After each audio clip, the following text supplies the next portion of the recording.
people tuning in now, so we can get started. Hello, everyone that's watching.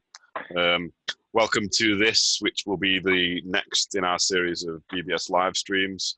I'm joined by fellow BBS founders, Andrew Watson down in London, Ed King also down in London, and also delighted to be joined by Denny Potter, Master Distiller at Maker's Mark, and Amanda Humphreys, who was UK brand ambassador but is now working over there in the distillery doing the tours. Is that right, Amanda? A little more than that. Yes. Heading up education in the drinks program now. There we go. Sorry. Yeah. Okay, good. Kentucky life for me now. Very nice. Okay, so welcome everybody. Really glad to be on this call with you all tonight. I don't know if you want to get underway, Denny, talking about some of the stuff we just mentioned, perhaps your roles, some of the single barrel program. Obviously, we have our own single barrel on the way. Sure. Yeah. So, yeah, thanks, Chris. As Chris said, I'm Denny Potter, Master Distiller for Maker's Mark. I'm also our plant manager. I've been in the industry for going on 23 years. Most of that time has been making American whiskey, and then a little bit of time of making rum. So that's probably a whole nother Zoom meeting, I would say. But, you know, I've been lucky to be a part of Maker's Mark going on probably total about 8 or 9 years now. It's just been in two different parts of my career. You know, one of the incredible things about Makers is, you know, we're a brand that's basically been around and been distilled for 66 years. And we were founded by the Samuels family. At the time, it was Bill Sr. and his wife, Margie. And Bill was a 6th generation distiller in his family. They just didn't always make Maker's Mark. They had made a family recipe for generations that Bill Sr. made for a good portion of his career, and then decided that he didn't care for it that much. You know, back then, the reputation of their whiskey was something you drank quick to get drunk quick, right? You did shots of it. And so, you know, one of the things in our industry is, you know, you spend all this time up front crafting what goes into that barrel, and then you can't reap the benefit of that 4, 6 years from now. And I think that was probably one of the things that Bill Sr. struggled with was, damn it, I'm putting all this time and energy into this. We're putting it in a warehouse. And then 4 or 6 years later, people are just doing shots of it, right? They're drinking it quick, get drunk quick, had the reputation of blowing your ears off. So in the 40s, he actually sold their family distillery and decided to get out for a little while. Figured out he's only good at one thing, and that's pretty much making whiskey, and decided that he and his wife decided they were going to get back into the business, but he wanted to do it the right way. And, you know, he really wanted to craft a bourbon that people like to sip, right? You didn't just do shots of, you know. He wanted to craft something that was sweet and smooth, went well, you know, in a cocktail or neat or on the rocks. And that's when, you know, in 1953, they actually found the current location of Maker's Mark, which is in Loretto, Kentucky. So they bought this distillery that had basically been a distilling site since 1805. And in 1953, started working on what this new, the vision, his taste vision would be. And that's when we figured out, or he figured out, that he wanted to be bourbon wheat, which basically that means, you know, you usually have 3 grains that typically make up bourbon. You always have corn and malt. Corn is obviously, by definition, has to be at least 51% corn in the recipe. And then you usually have a 3rd grain that we call the flavoring grain. Back then, almost all your bourbons were made with rye as the flavoring grain. And he decided that he wanted to go with wheat. And wheat had the reputation of being a little bit sweeter and softer, much like the difference between wheat bread and rye bread. Rye's a little bit spicier, wheat's a little bit sweeter. And so in 1954, he created the brand new recipe, which was 70% corn, 16% wheat, 14% malted barley. And that is the same recipe, the same mash bill that we run today, literally 66 years later. So from that point forward, he was dedicating himself to this new bourbon that was his taste vision. And one of the unique things about that was, you know, while he was doing all this, his wife Margie was pretty damn smart herself, and she was like, all right, Bill, this is great, but we got a little bit of a problem. You've crafted this new whiskey that's sitting in the barrel, and we don't know what we're going to call it. Like, we have no idea what the package is going to be. And the problem that they had was, you know, back then, when you made a bourbon or an American whiskey, typically it was named after yourself, right? You look at all these iconic American whiskeys out there, Jim Beam, Jack Daniels, Evan Williams, Elijah Craig, they're all named after people that distilled. The problem that Bill Sr. had was when he sold his distillery in the 40s, he sold the rights to his own name. So to this day, there is a bourbon on the market called T.W. Samuels that is owned by a competitor. And so, you know, obviously Margie's like, well, shit, we're in trouble because we can't name it after Bill. So, but they still wanted that bourbon to reflect who made it, because it was really the stamp of, all right, this is handcrafted. He's, you know, we stand behind it. It's got our name on the bottle. So she had to create a way, because she decided to take on the package, to create a way to tell that story and let people know this is made by the Samuels family. And lucky for us that Margie was a collector of fine English pewter, and on the back of fine English pewter is a mark, a symbol that signifies who made that, you know, who made that actual item without using their name. So Margie immediately decided that she was going to create a maker's mark that was going to go on every single bottle. And that's where she designed that, you know, the SIV right here with the star. So, and what that stands for is Samuel's 4th generation commercial distiller. Now there's a problem right there, because he's actually 6th. They knew that, but when they turned the license in, they had the I on the wrong side of the B, but it was $500 to refile. So they said, screw it, let's just keep it as 4th generation, but he's actually 6th. And then the star represents Star Hill Farm, which is the name of the distilling site. So she created that maker's mark, knew that was going on the bottle. After that, she tried to figure out what she was going to call it, but every time she talked about the maker's mark, she referenced, you know, she said maker's mark. So it just kind of stuck. And then, you know, she designed the bottle, the shape of the bottle, kind of the sloped shoulders, almost looks like a person's figure. And then the iconic thing that she came up with was the red wax itself. And, you know, wax wasn't something brand new. She knew about wax. It typically was found on fine cognacs. They would be dipped in wax, mainly because when they were shipped, it would keep the bottle from leaking. But, you know, Margie just thought, well, I like it. It's got a very premium look.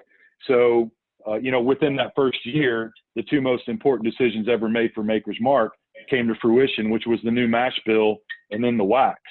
You know, the wax is something that is very identifiable. Obviously, everybody knows we've been able to do a lot with the wax from a marketing standpoint, from a lot of different things. And the wax will get you to buy the bottle one time.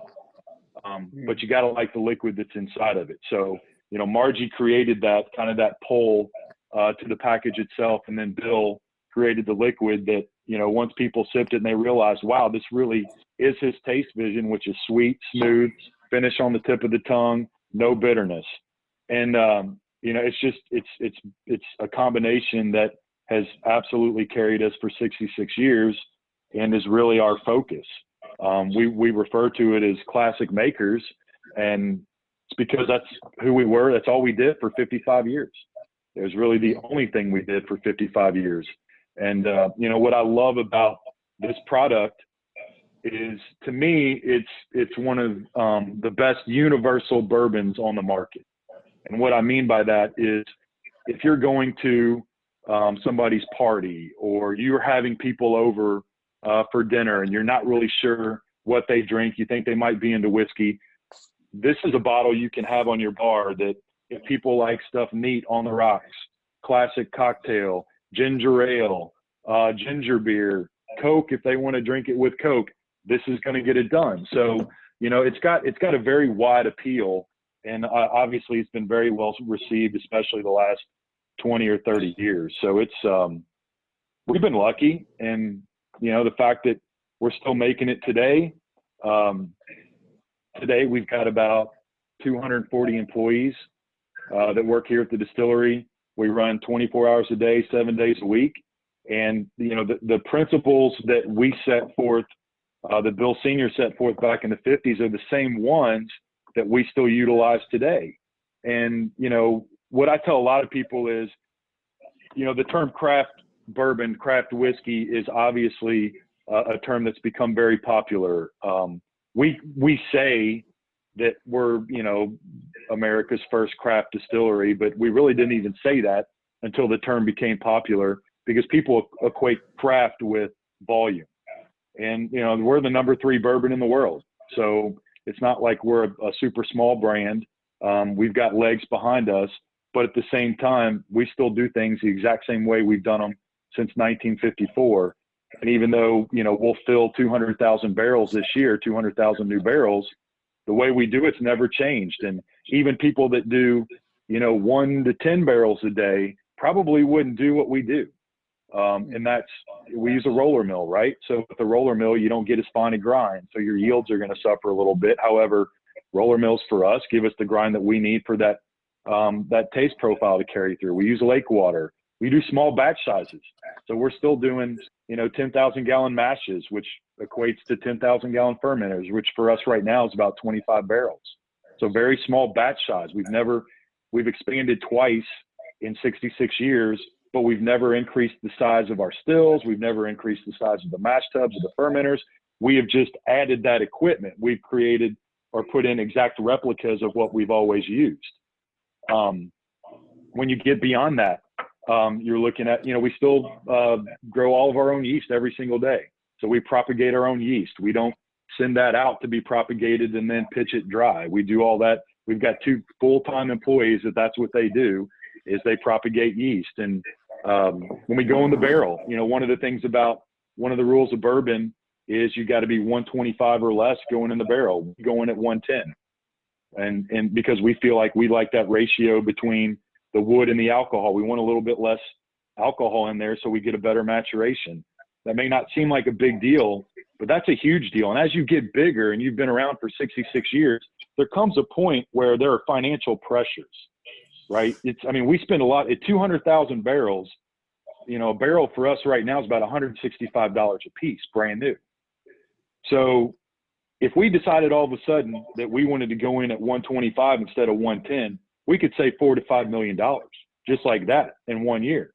Times like this right now, we're all going through this crazy pandemic. There's pressures everywhere. There's going to be intense pressures financially as we all come out of this. And that would be an easy decision to make, to save $5 million is going at 125, but that's not, we'll never do it. We've had these pressures before. We'll maintain that 110. On top of that, we rotate every single barrel. So all of our, you know, a typical Kentucky bourbon warehouse is 6 floors. So all of our new barrels go in the top 3 floors. So floors 4, 5, and 6. And then after 3 years, we rotate them down to the bottom, where 6 goes to 1, 5, 2, 4 to 3. And then we age them an additional 3 years at the bottom. And the mindset there is we want every barrel that comes out of our warehouses ready for bottling to taste almost identical to the one before it and the one after it. And the only way to do that from barrel to barrel is rotating your barrels. So I don't know anybody that is rotating barrels, and nobody that's even close to our size that are rotating barrels. There's another huge expense from a labor standpoint. Just, you know, as many times as you're touching that barrel. And then you come out of the barrel, and, you know, the one thing that we do that, you know, amazes me is we still hand dip every single bottle. And that may not seem like a big deal, but when you hand dip these bottles on our bottling line, we hand dip 1 bottle every 5 seconds. So each person will hand dip 1 bottle every 5 seconds, and you dip it in, pull it out, twist it, set it on the line, and it goes on down the line. And so what's amazing is we hand dipped 30 million bottles last year. So, you know, one of the things that we joke, but it's the truth, is we're purposely inefficient for all those things that I mentioned, whether that's from a labor standpoint, whether that's from a financial standpoint. We are purposely inefficient. But that being said, it's the way we've always done business. It's the way we always operated. And what's interesting about the hand dipping is, and you hear this all the time, is people think that we automate that process. And they come through our facility. If you've ever been here, and I know you guys was it November maybe? Yeah. November last year. So you've seen it. It's a lot of people don't believe that we make every drop here. I mean, this facility is phenomenal because we've tried to keep it to where, we understand that people love to come here and they love to see what we do. And we definitely want to entertain them while we're here. But the reality is we do every single bottle here. So we could automate that process, but why would we do that? I mean, our employees actually love it. They love hand dipping bottles. And no, we don't mandate that one person dips bottles for 8 hours a day. Our employees are trained to run every job on the line so that they can dip for 30 minutes and then they rotate to the next job. And it's usually about an hour and a half. They work themselves back into the rotation to dip. And I mean, I could, as plant manager, I could go over there today and say, hey, you know what? Process. And I joke about it, but if I were to tell them we were going to automate the process, they would beat the living shit out of me and I'd never make it out of there alive. So it's just a very unique balance of brand and ways of operation and making sure that, that we stay true to who we are. And they're the ones that will keep me in check and keep Rob Samuels in check, who is, obviously he's Generational Samuels that runs the business today and who I report to. So it's a pretty amazing brand. I know we've been around for a while, especially here in the US, and we're growing international. I don't know that people understand our story and appreciate kind of the background of everything that goes into it. But, I would hope that there's an appreciation for how we've just kind of stuck to those values and never changed it, because all of those things that I talked about could be changed and would save us money. And so it's, it's just a pretty unique brand, I think. Denny, just one thing. I mean, I remember Maker's Mark because obviously back in the day in the sort of 80s and 90s, and bourbon was going through a pretty bad time. And I remember Makers was one of the brands that kind of bucked the trend in the 90s. And we started getting it in the UK. I remember my brother-in-law had a bottle and it became a real special whiskey to get. So it was one of the first bourbon whiskeys to kind of start the trend that we're maybe peaking in now, really, that, it kind of started turning the tables on the downward turn, didn't it? Yeah, I mean, and I think a lot of that was because we don't talk small batch, but that term started to become very popular, when you look back to the 90s, and I think we were probably a part of that. I mean, we were a small batch. I mean, 25 barrels a batch, the way that we do things from a handcrafted side. And also back then, we weren't huge. I mean, our volumes aren't what they are today. And I think it's just, honestly, I think we've been waiting. We've been waiting for that to happen. I think it goes back to, this is the way we've always done things. And I do think things started to shift a little bit, and there was more of an appreciation for, whiskey in general, and specifically American whiskey. And then we had this amazing story to tell, and people were willing to listen. And, and now today, and how that has evolved. And, you go through the 90s, and I joke about when I first got in the industry in 97 and 98, and then you get into early 2000s, here at Makers, I could tell people, when I would go do a tasting out in the market or have people here at the distillery, I could spend 30 minutes of any discussion talking about the rules of bourbon. And people's minds would be blown when I would tell them that, no, it doesn't have to be made in Kentucky. And no, there's really no true age associated with having to be a bourbon. Whereas today, I mean, if I were to start out any discussion about the rules of bourbon, once again, I'd get punched in the face because I'm insulting people's intelligence, right? But there's been that natural, people just got naturally interested, and we've always had a good story. And I think that's what's worked to our advantage. We've never been very pushy about who we are. And I think people just appreciated, like, oh, I did a little bit of reading on this. And then they would tell a friend, and then they would tell a friend. And that's really, where we started to get legs were, in the 80s, but in the 90s, I think a lot of that started to change quite a bit for us anyway. But you also have an incredible distillery experience, having been there ourselves and having been lucky to go there with Ed. I mean, from start to finish.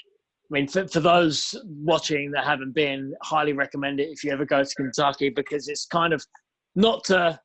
I mean, this is in a good way. Maker's Mark is kind of the Disneyland of distillery tours of Kentucky, because it's so idyllic, it's so beautiful, it's so pristine. You've got the river running through it, the stream running through it. You have Whiskey Creek, the Whiskey Creek. Thank you, and it's just an incredible tour. I mean that is unbelievable, and I think that kind of stuck in my mind as something that I'd take home and remember of Maker's Mark. It's for a long time. I mean, yeah, and you're absolutely right. I mean, we've always said if people come visit our distillery, maybe they knew us, maybe they didn't, maybe they weren't a fan. I mean, I don't think there's any way you can leave this place and at least not have had a good time. Listen, I mean, it pains me to say my wife does not drink whiskey. She'll never drink whiskey. It just ain't happening. But she loves Maker's Mark. Yeah, but she loves Maker's Mark, and I think a lot of that is just because of the way the grounds have been built. And I do. I mean, not only that, the Bourbon Trail is phenomenal. I think everybody has stepped their game up over the last 10 years. It really is an experience where you can spend a long weekend. A lot of these distilleries, but the best compliment that we get used to piss me off. It used to piss me off because people would come to this distillery and be like, "Oh, they got enough way that they do all the Maker's Mark here," and I'd be like, "Listen, you son of a bitch! No, we make every drop here." now I hear that, and I'm like, "That's a compliment." I mean, right? That we can continue to do what we do, and people are like, "No, this place is too nice. There's no way they do it all here." But we do. I mean, we own. We own about 1,000 acres.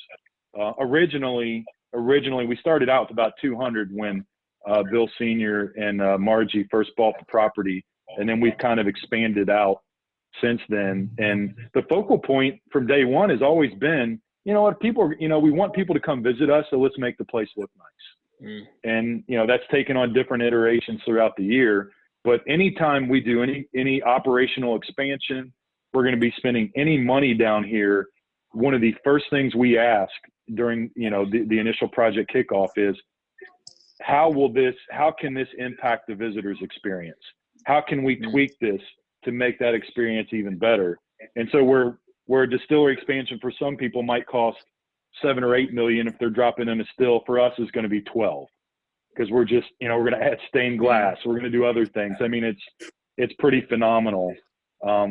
But that's just culminated in what you see today. And then now it's, that's a part of the reason why, with Amanda coming on board for us, I mean, that's where we're looking to take this. I mean, it's such an experiential thing that we're trying to drive, that it's just a natural progression to have Amanda here helping us once we get through all this and we can have people on campus again. But that really it's just making sure we're growing the right way and giving people what the experiences they like to have when they come here. Just one thing, sorry, Denny. Just picking up on one thing you said about the process, which somehow I missed when I did the tour. I think it was probably because I was drinking that cask strength. Amanda verify that's the case. Amanda's fault. So I didn't realize actually. So you guys rotate the barrels through the warehouse, so they're in. Is that right? And you guys, I've never seen that before. That missed me. Yeah. So the first 3 years, we always go to the top 3 floors of the warehouse, because that's where you get your most extreme temperature variations. So you get a very heavy maturation those first 3 years, and then we rotate down to the bottom. So if you're on the top floor and the 6th floor, we rotate to 1, 5 to 2, 4 to 3, which is exactly how we ended up with the private select program. Like, if we didn't rotate barrels, I don't know that we have private select, because, and we could talk about that later, but that is exactly why we have private select, is because we rotate barrels, and we can't provide a regular single barrel program like what everybody else offers. So presumably that's for consistency of product. You're getting a consistent consistency in the barrels. Yeah. So yeah, most of your, obviously most of your single barrel programs are incredible programs. Whether it's Knob Creek, Elijah Craig, but you can go to those places and pick those barrels out, and they might roll 5 barrels out. All 5 of those barrels might be the same age, but one might have been on the 6th floor of a warehouse, one might have been on the 2nd, one might have been on the 4th. So as you're tasting those 5 barrels, they're going to taste different. Not completely different, but they're going to be markedly different to where you're going to pick one and you're going to be able to say, man, I picked that. That's my take on Knob Creek, right? Whereas we could lay 5 barrels of Maker's Mark out because we do barrel rotation. There might be subtle differences. And honestly, if I'm doing the tasting with you, I'm sure I can convince you like, oh yeah, you need 2. 2's the best. But I mean, it's disingenuous, right? I mean, technically they should all be very similar. So we had to create a program where we wanted people to be able to create their version of Makers. We can't do that through just selecting, pulling barrels out of the warehouse. So how can we allow you to create your own version of Maker's Mark? And the only way to do that is wood finishing, which was born out of 46. And so we were able to create, Jane and Rob were able to create this barrel program that is completely unique in the industry. Like, I don't know anybody that does anything like what we're doing. But it's not because that's what we wanted to do. We just couldn't do what everybody else was doing with selecting barrels and, laying 5 out and picking your favorite, because they all, for the most part, taste the same. So it's all because we rotate barrels. That's what drove that. Cool. Well, so while we're talking about the barrel program, which we were very lucky to be a part of, I mean, Ed and I had a preconceived idea before we went in about what we would pick as the staves to go into it. And what we wanted was it to be kind of half 50-50. We didn't want too many of one over the other. But we chose 50, half of R46 and half Cuvée. I just want to understand what your kind of, what your thinking is of how that barrel program works and what your preferences are, and if you have any, and just how that works for you in terms of flavor profiles. So that was premeditated? It was a little bit. I tell you what, look, I'll be honest. We had a that explains a lot. we had a taste. Well, I remember. Well, here we go. Right, here's the story. Yeah, so, no, I want to. What was hilarious? I'm going to tell you. Go on, Amanda. You can. So what was hilarious is that everyone that was at the anniversary for British Bourbon Society in Leeds at the Monk Refectory will remember that I brought a load of the individual selections along. So what a full-on 10 Cuvée in a car strength would taste like, what a 1046 finishing stage in a car strength would taste like. And all of you kept going back to that Cuvée stave as your sweet point. So literally everyone in the room was like, oh, the Cuvée, you've got that heavy butterscotch, honey note coming out of it. Yeah. And you were all had by far that as the favorite. So when the boys went over to Kentucky with me, they were like, yeah, right, well, we're going to, 10 Cuvée staves and we're pretty much done. And when we were going through it was really interesting because when they sat down, they were like, one finishing stave we know we're not going to use is the Maker's Mark 46 finishing stave because, everyone knows it already because of Maker's Mark 46. So we get to tasting, we sit down, we start going through the individual stave samples. As the guys start to think about the flavor vision at the end and start to create the liquids, bring all the liquids together, because it always must be 10 finishing staves, whatever combination you want, but you have to choose 10 to go in that cast strength barrel. We went through numerous finishing staves and what they finished on, considering they went in there thinking we're not using Maker's Mark 46 as a finishing stave. They did, but it worked perfectly with that Cuvée just to give it that complexity the Cuvée needed, that finish. And it was the sweet spot as having that 50-50. And what's interesting about it is when people come into selections, more often than not, they feel like they have to use all 5 of those different styles. So you guys went big and bold just on dialing up 2 of those staves, dialing up 2 of those flavors, and they just worked perfectly. I've got some here, and it's great. It's honestly, guys, it's one of the best selections. I got mine 1,001 confiscated. flavor combinations. Yeah. I got my sample confiscated by customs. I thought the bottle you gave me was small enough to put in my hand luggage. I thought, okay, no problem. I had a bunch of other samples. I get through, and they're like, "Yeah, you can't bring this through." I'm like, "I'll drink Imagine the booze collection they have at home from that happening." She's like, "You can't do that, sir." I'm like, "God damn you!" Oh, that sucks. But hand on heart, one of the best juices I've tried in Private Select. It's a banger. It really is. I'll have to go mock that up. I have not tried that combination. That is really. Really? Because there are thousands of combinations we're told, and you know there's so many staves. I think like that's kind of what I want to get into about the staves and the selection process and the thought around.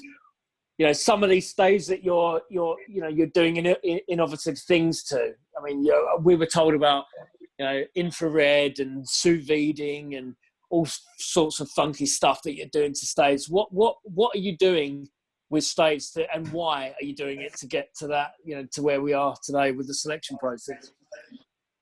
Well, I think it's important to say that we're not doing the staves. Like it's, one of the things that we recognize is when it comes to like building barrels and oak technology and, all these things, is that we've partnered with independent stave companies. So they are our partner, and they were the ones that helped us develop basically our taste visions, right? Like what we were thinking about how to influence, and we can go back to the Makers 46, which was a project I worked on before I didn't jump shit. It's a long story, but anyway.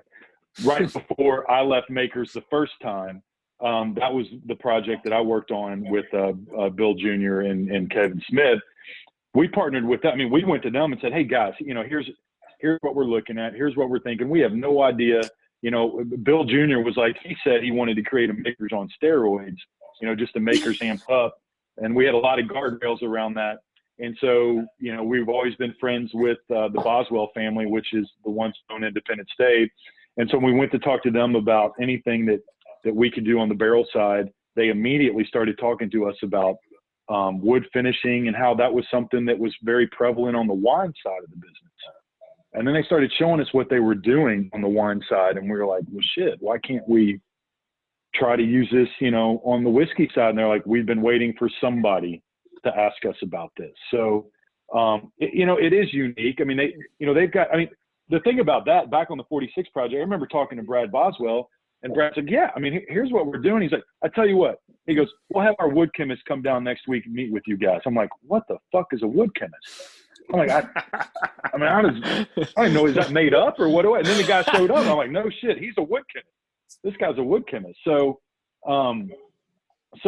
that's obviously how we ended up with the Makers 46 was, that French oak stave that was developed back then. That's a long story how we ended up. It was about a 2-year project to end up with the Makers 46. But then all the learnings that we had from the wood finishing side and how you could utilize these staves to put in our classic makers, our finished makers, and then, enhance it and influence it in certain ways, basically just pulling out a lot of the flavor camps that we already reside using these flavor staves. And that's how Private Select was born. We had obviously that 46 stave, we used 10 of those and classic makers aged another 9 weeks, and we had Makers 46. But then there were a lot of other staves that we had worked with during the 46 process that led us to believe, man, there's a lot that we can do. And this was mainly Jane Bowie and Rob Samuels that took the learnings from 46 and applied it to the barrel program. So, as you said, you guys used 5 cuvee staves, which are, they're French oak staves as well. They're grooved. It's the coolest looking stave that we have. I don't have any on me. And then you also used 5 of the Makers 46 staves. We also have American Pure 2, which is an American oak. We have a spice stave. We have, shit. I'm absolutely drawing blanks at this point. Mocha stove. Mocha. Yeah, let's talk about Mocha. So Mocha is by far the most popular stave that we have. Mocha can influence. Mocha actually creates a bit of a dry finish. People hear Mocha and they automatically think chocolate. And I think there's a natural affinity for people to use that stave, but that's not necessarily what's going to carry through on the taste side. For me, Mocha is more about the mouthfeel, and it's a little bit drier. I don't hate it, but Mocha out of all 5 is my least favorite. You so when I have saw too that you many. guys used 5, No sitting on the fence 5 there. cuvee and 5 46, I love that, because not many people use 46, because exactly your mindset coming into it, which is, 46 exists. Well, no, I mean, it exists as a product, but the way that those staves are utilized in wood finishing is nothing like how it finishes for 46 when in combination with these other staves. So it's playing mad scientist. I mean, you all did it. I think it's important to come in, maybe not necessarily the staves you think you want to use, but how you want to utilize that bourbon, that liquid, your thoughts about that, neat in a cocktail. I mean, I think there's a lot of things that you need to come in with that you've thought about and then create. And so it's, sometimes people can nail it 2 or 3 tries, and then other times it's like 10 or 12 different iterations. And at that point, you're like, one, everybody's drunk. I mean, for the most part, you're like, Jesus, you guys, you can't continue to drink all these barrel proof samples and make sound decisions. So, but it's a fun process. And at the end, I think most everybody's pretty happy with where they ended up, but it's multiple combinations. Yours is pretty unique. I don't know of anybody that has done 5 cuvee and 5 46. We heard a great story that Amanda told us about the 46 as well. And yeah, this is what I was going to say. So, yeah. Do you want to? No, you do it. Go for it. Well, is it about Bill Samuels? He was asked to do his private select. And he went, I'll just fucking do 10. I'll do 10. Why would he mess up his own liquid? So went full on, I love that. I was like, you know what? Like, the guy has spent God knows how long creating these flavor staves. Why are you going to mess that up by sticking mocha or whatever? I mean, that'd probably be amazing as well. However, if he spent all that time in R&D and doing this, why would you do anything else? And I respect that. So we kind of, going into that, we wanted to use a lot, as much as the master's influence as we could as well. No, listen, I've been back at Makers for a little over a year and a half now, and I knew about the barrel program. I mean, I knew how incredible it was, but I didn't really, I hadn't had an opportunity to taste a lot of the juice. And as I came back and started tasting through stuff, my favorite, honestly, is probably the Bill Samuels Jr. Private Select, which is 1046 staves. It's 46 at cast strength. And I came back from Maker's Mark. The Maker's 46 stave is the one that I loved. That's what I learned when I did the Private Select. I love that stave. Yeah. So yeah, and we sell it.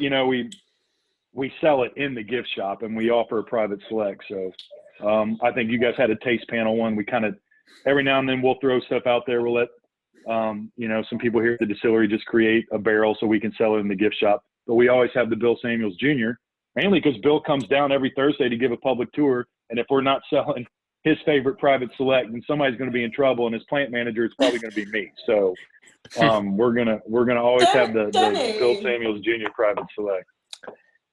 Do you know tell them a little bit about RC6 quickly? So the RC6 and the BU 1 to 3, how some staves that we think are going to go into the program, but they just don't play well with the other staves. And then the juice is so good we have to bottle it anyway. So can you tell them a bit about the wood series? Yeah, so and I wasn't a part of the BU stave and kind of came in on the tail end of RC6, but yeah, I mean those are. Like the BU stave. So like, as we're trying to create this barrel program and, Jane was the one that spearheaded all of it. It's not necessarily how great one stave, like as much as we love the 46 stave, 10 of them in a barrel, it's also about thinking about people coming in and creating their own expressions and how do those staves interact with each other.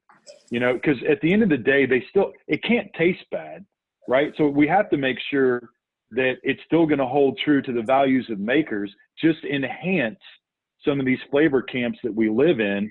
And that BU stave, which is basically, it's a butterscotch stave, standalone is really good. And they did a release in the gift shop because it was a mistake, but it tasted good alone, but not good playing with the other staves. But to the point they felt like, well, you know what, let's just put some of this liquid out there. So we sold 375 mLs in the gift shop, and, you know, people love it. And, you know, we'll hear every now and then, like, are you guys ever going to do a BU release? And we're like, I don't see that we're going to do that, because it doesn't necessarily, like, butterscotch is not really one of the flavor camps that Makers has ever really resided in when you hear about descriptors about Makers. But it's good and it's interesting, so we do that. And then, you know, like with RC6, so BU was like a mistake. RC6 was a little bit different because RC6 was the first wood finishing national release that we've ever done, that we released back in the fall. And the evolution of that was, you know, Jane's thought behind that was, let's tell the story of production. So there are flavors that exist, like through production, that maybe don't necessarily carry through the finished product, right? So the first kind of flavor that she wanted to highlight in this wood finishing series are those flavors that you come across with yeast, right? And, you know, some of those, the brightness that, you know, if you ever come into our distillery, and I'm not sure when you guys were in November, a lot of times we take people upstairs to the distillery and let you taste our yeast. And, you know, it's hoppy. It was amazing. Right? It's a little bit, it's a little bit it was fruity. like a German bright. Hefeweizen beer. Exactly. So they had that vision of, here's where we want it to finish in the wood finishing series. How do we get there? And so then in partnering with Independent Stave, they were able to create a stave, which it's actually an American oak stave, that when utilized for 9 weeks in the cellar can highlight some of those profiles. So bright, fruity, baking spices. Yeah. Yes. So, and that's kind of what you get with the RC6. And so the idea is to do a wood finishing release, a national release each year. And so that's what we're doing. Like right now, we're working on the fall release for this year. So it'll be the second release of that series. And it's, you know, we're looking to highlight, you know, very specific things in the production process. And so it's just interesting. It's kind of telling the story of production.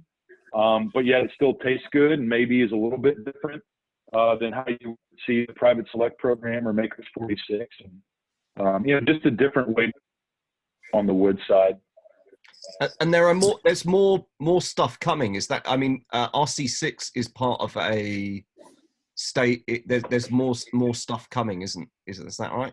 Yeah, absolutely. And I guess I should probably go back and talk a little bit about the name, because people are probably like, what the hell is RC6? So it all goes back to Makers 46. I mean, you know, Makers 46 came on the market 10 years ago, and nobody knows what the hell it means, right? Is it 46 proof? Is it 46 months old? I mean, you know, there are so many different things.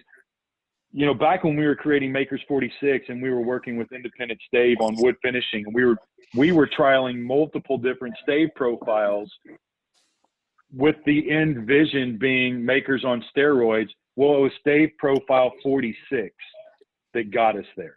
So that's how 46 got its name. Because we did all that work with Independent Stave, they ended up building a research center 8 miles down the road from us. So, you know, instead of having to go back and forth between us and Missouri, we could do it 8 miles away. And so this was the first wood finishing series we've worked with them on for a national release since Makers 46. And we told them our vision, much like we did 46, which was emulating the yeast process. And so this was stave. This is Research Center stave 6. So, or profile 6. So we're horrible at naming things outside of classic Makers. That being said, it is what it is. Yeah, so I mean, I don't know what, I mean, we don't know exactly what the fall release is going to be, but trust me, everybody's going to be like, what the fuck is that? ZX717. Yeah, no shit. Yeah. We should have a special edition after Elon Musk's son, for sure. Right? Yeah, definitely. Yeah. I was wondering, guys, if you could respond to some of the questions that people are asking as they're watching this stream. Some of the things that have come up. The first one is from Andy Mantell. It's a very straight question. He's asking, when is our pick arriving? Oh, it's a good question. Yeah. So Amanda. it's so I think it's arriving in market over the next week or two. We're going to bottle number them just for you guys. There's something a little bit unique. So it'll be bottle number 1 out of 242, 200 out of 242. So we're going to do that. It takes a week to rework. So hopefully Master of Malt will have it for sale in the next 3 weeks, 4 weeks max. That is wonderful. Thank you. So so I will get Ed and Andrew to keep you guys posted on that, but I will be feeding in just where your barrel and your bottles are sitting at all points, and then they can track it from there. But I'm super excited to see what all you guys think about this. Like, I'd love to set up a tasting with you guys after this. Like, we could do like a group tasting of it, tell some stories about our experience Include me. with the guys on the trip. Dumb.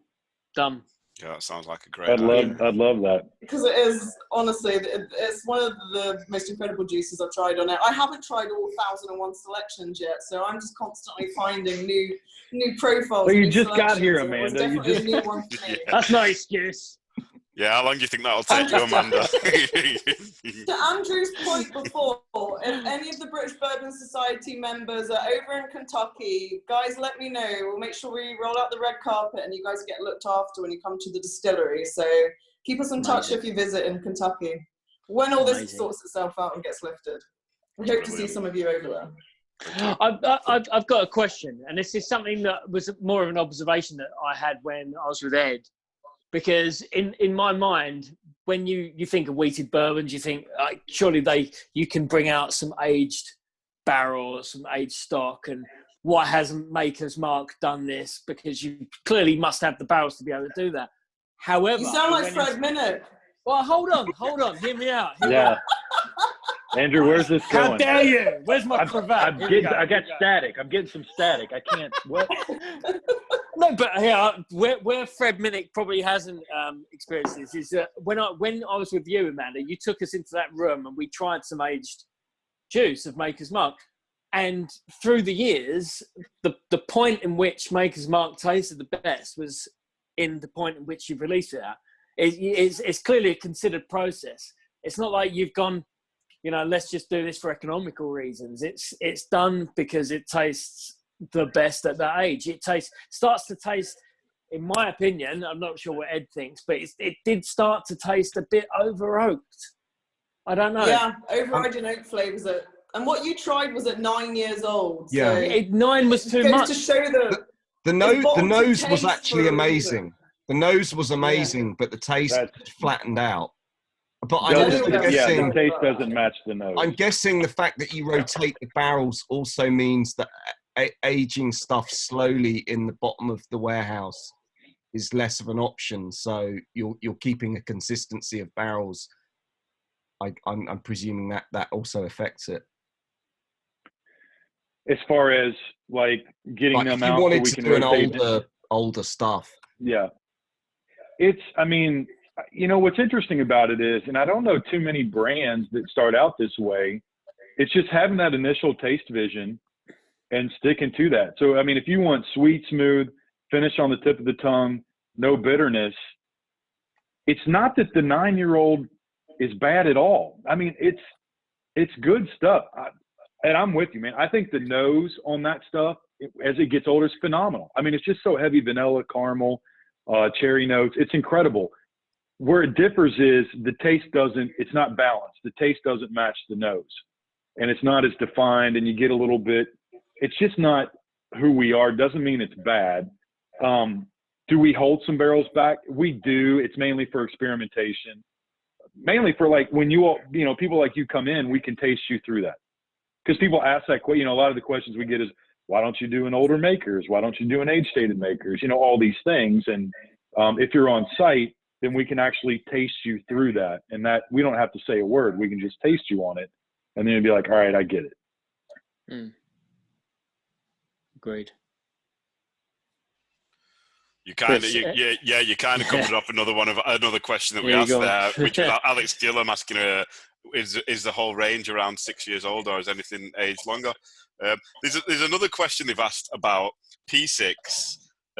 Is that RC6 getting the name wrong? So people are saying that some of those samples that you brought to Leeds were absolutely amazing. And they were talking about P6, and is that RC6 that you've already talked about, or is that something different?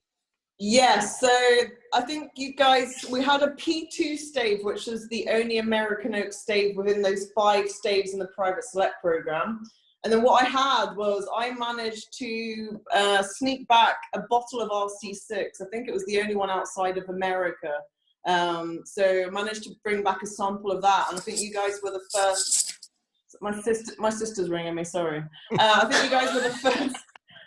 You guys were the first Technical outside of the US, and one of the first in the world to try that RC6 before it was released. So it was the bottle I brought over was before we'd actually labelled it. It was in a sample bottle just for you guys.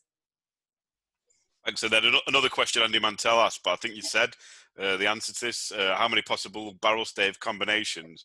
You said 1,001. Is that right? Yeah. Okay. Cool. And how do you keep a record of how many people have actually done them? And has every stave combination actually been picked now, or are there some that have never been? No. I mean, it's not. I mean, believe it or not, it's not a huge program. I mean, this isn't something that a ton of people have done. I mean, it's a program that has a ton of legs. Definitely has a lot of interest. But no, we do track what combinations are used, and we're far from being close to all those combinations being used. So we do, I mean, we have some combinations that have been used more than a few times. It's just, just how it kind of falls out. But we do track that. If people ask, we don't tell people that. If they ask, we'll tell them. Typically, if they get down to where, they're trying to create these barrels and they've got 2 different stave profiles they're interested in, they might ask us, hey, has anybody done either one of these? And that might sway their decision. And we'll pull it up and we'll tell them. So we do track that. And even though Denny and I haven't tasted all 1,001 combinations, we made sure that each one of those 1,001 combinations, you couldn't fuck it up. So they all went through a gas chromatographer where each chemical compound was broken down to make sure they all worked together. It's just that Denny and myself haven't tried all of them. It's a journey that we're constantly going on, is trying these new selections, which is exciting for us as well. And Amanda lives literally, what are you, 1.5 miles away from me now? So we've got all the time in the world, I guess, to catch up. Denny's got tell them about your bike that's an electric bike that can just whiz on to 30 miles an hour. Yeah, I mean, if it wasn't raining right now. Oh yeah, I mean, I'm a complete jackass. There's no doubt about it. I'll be 47 in a couple weeks, and so I bought this little electric bike, and you're doing your midlife crisis the wrong way round, mate. It's supposed to be a Harley Davidson. Yeah. Well, trust me, this is a lot cheaper and a lot safer. So it's one of those, because it's classified as a bike. I mean, the damn thing will go 25 miles an hour, so I can ride it. I can ride it on sidewalks. I can do whatever the hell I want. And so I'm a mile from our closest bar, and so it makes it a little easier. I don't think I'm going to get pulled over if I'm on a sidewalk, and it's a pedal assist. So as long as the pedals are moving, I think everybody's going to leave me alone. But now it's turned into So I mean, it's the best. I mean, the best purchase that I've made for the bike is about a $12 cup holder, which is even better. So, I mean, my neighbors are loving it. This is a helmet, Denny. I know. I probably do need a helmet, but you know what? Tuck and roll. I'll tuck and roll. You're too cool for school. Yeah, no shit. Listen, Amanda, I remember in my drunken stupor while we was in that tasting room, there was a wall with there was a picture on it with lots of I think it was like the people that are picked and chosen private select. Yeah, we've got a piece by. So if you guys go to the distillery, you'll realise that Rob Samuels is obsessed with glass art. So we have Chihuly pieces in the distillery that depict the Angel's share in bourbon production.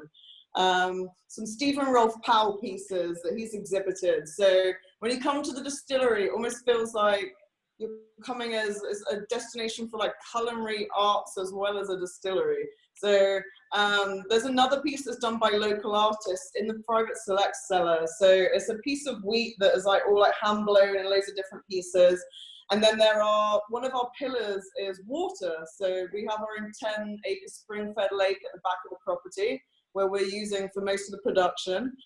So we've got these teardrops in there, and your name will eventually, it's on a list that we sent off, be on one of the teardrops that's going to be forever encapsulated at the distillery, which is quite special. And are you going to be able to video that for us?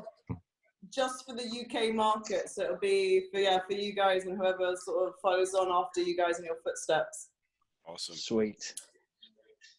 But we're doing super exciting stuff at the distillery. We're growing our own red winter wheat strains to see how different strains work in the soil climate around that area. Everything in the pursuit of flavor, everything where we're tracing flavor and where it comes from. And there's some super exciting stuff going on with that at the moment. So you guys watch this space. Fantastic. Brilliant. Any more questions, Chris? No, well, I think we're coming up to time now. I guess we've done the hour. I don't know if there's anything anybody else wants to add before we wrap up. I'll kind of want to ask Denny, what are you up to outside of the distillery right now? Have you got a lot more time on your hands? Have you got less time on your hands? What are you doing right now to fill your time? Yeah, I mean, it's we've kept operating. It's amazing, in these crazy times. I don't know that. I mean, we're considered an essential business mainly because people, they need bourbon right now. I mean, it's just one of those things, and we're happy to continue to do it. So we were able to operate at basically full capacity for a while, but we've also offered employees the opportunity to be at home. If they're at high risk of the impacts of this virus, or they're anxious, or we've been able to do that and keep people whole financially. So we've slowed a little bit, but it's still business as usual for us. It's been stressful. There's no doubt about it. I mean, trying to continue to operate, keep everybody safe, implement social distancing rules. It's been extremely strange not having visitors. It's just such a part of who we are. And, we'll have 1,000, 1,500 people a day down here, and it's a ghost town. In a way, it's, at first it was kind of cool. It's like, oh man, this is great. Got this beautiful distillery. It's just us. And now it's just sad. Cause this is the most beautiful time of year to be in Kentucky. Derby was supposed to be last week. So it's been good. I mean, it's actually been really good to be able to come into work. I think everybody else, the people that are comfortable working are working, and we do lunches, we do, bottle giveaways, it's trying to keep a little bit of normalcy in these crazy times. And I feel for the people that are having to work at home, stay at home. I mean, that's tough. That's tough. I feel like we're lucky because we can continue to come into work, but it's good. We just want to get through this. We want to get to the point that we can open things back up again. Don't know how long that's going to take. Everybody's in the same boat, but we're going to continue to produce. I mean, we're still probably selling more of the 1.75 liters than we were the 1 liters. But that being said, it's, people just want to drink right now. And God damn it, I don't blame them. Shit, I do too. I've probably drank more the last 8 weeks than I have in outside of college my entire life. Well, it's what gets us through this, right? But listen, what's nice are you still able to get those meatloaf sandwiches? Please tell me you are. So yes. So obviously the restaurant's not open, but we've kept it, and this is more Amanda's realm of work anymore. But yeah, we've kept it open for the employees. So we just do We're open for lunch 4 days a week. We do very affordable lunches 3 days a week, and then we do a free lunch every Friday. And so, yeah, we have had the meatloaf sandwich that showed up a couple times. Oh, my God. Fried I have Friday. dreams about those meatloaf sandwiches, I swear. So good. So that's the thing about England. We do not get meatloaf sandwiches. We don't get meatloaf. But if we got it, I'd stick it in a sandwich. I think Ed should tell everyone about the hot brown that he experienced at Mammy's. I wouldn't say experienced. I was literally forced into that. Endured. You endured it. But you know what? It was actually a lot better than I thought it was going to be. It's a rite of passage when you come to Bardstown. So. Yeah, you weren't staying in the same hotel as this guy. Savage. Yeah, I was actually. It's great chatting to you guys. Yeah, you too. Yeah, guys, we'll look to wrap up there now, so I'm going to end the stream. Thank you very much for joining us. It's been really good. I'm sure it's been brilliant for Andrew and Ed to reminisce on their time over there with you as well. Thank you very much. Thanks for everybody watching. We'll end it there. Cheers. Yeah. Thank you very much. Cheers, Denny. Cheers. Amanda. Thank you. Cheers. Thanks, Thanks, Denny. Thanks, guys. Bye. Nice one, guys. We've just ended it there. Thank you very much. Really appreciate you coming on to speak to us. Good to see us. Yeah. Well, let me know. I want to taste this juice. Me too. So good. As soon as we get it, mate, as soon as we get it, we'll set something up. That'd be great. And Denny, I'll come in on Monday and I'll blend a little bit up for you so you can try it. Yeah, let's do it. I'd love to try it. Cool. Awesome. Thanks, guys. It's really good to see you. Thanks for your time. Really appreciate it. Nice to see us. Talk to Stay you safe. soon. Bye. Bye. Bye.